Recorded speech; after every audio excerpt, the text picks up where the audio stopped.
UDF സർക്കാരിൻ്റെ ആദ്യ ബഡ്ജറ്റിൽ തിരുവമ്പാടി മണ്ഡലത്തോട് കടുത്ത അവഗണനയാണ് ഉണ്ടായതെന്നും 10 വർഷത്തിന് ശേഷം തിരുവമ്പാടിയുടെ പേര് വരാത്ത ബഡ്ജറ്റാണ് ധനമന്ത്രി കൂടിയായ മുഖ്യമന്ത്രി സഭയിൽ അവതരിപ്പിച്ചതെന്നും CPIM Thiruvambadi area committee secretary VK Vinod വാർത്താക്കുറിപ്പിലൂടെ ആരോപിച്ചു.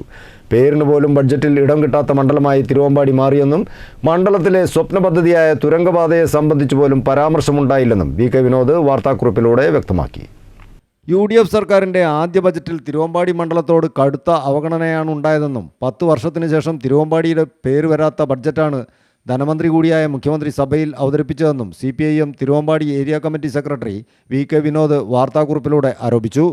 പേരിന് പോലും ബജറ്റിൽ ഇടം കിട്ടാത്ത മണ്ഡലമായി തിരുവമ്പാടി മാറിയെന്നും മണ്ഡലത്തിലെ സ്വപ്ന പദ്ധതികളായ തുരങ്കപാതയെ സംബന്ധിച്ചോ NH കണക്ടിവിറ്റി ഉറപ്പാക്കേണ്ടുന്നതിനെ സംബന്ധിച്ചോ ബജറ്റിൽ പരാമർശം പോലുമില്ലാത്തത് UDF സർക്കാർ ഈ പദ്ധതിയെ എങ്ങനെ നോക്കിക്കാണുന്നു എന്നുള്ളതിന് തെളിവാണെന്നും VK വിനോദ് കുറ്റപ്പെടുത്തി.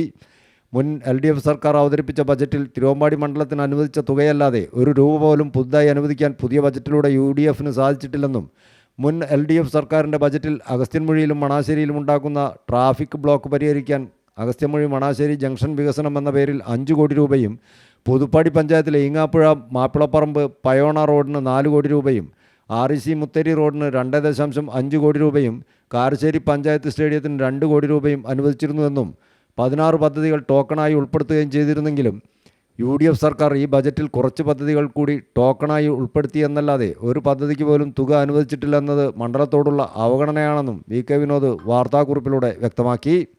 News bureau, Mukkam.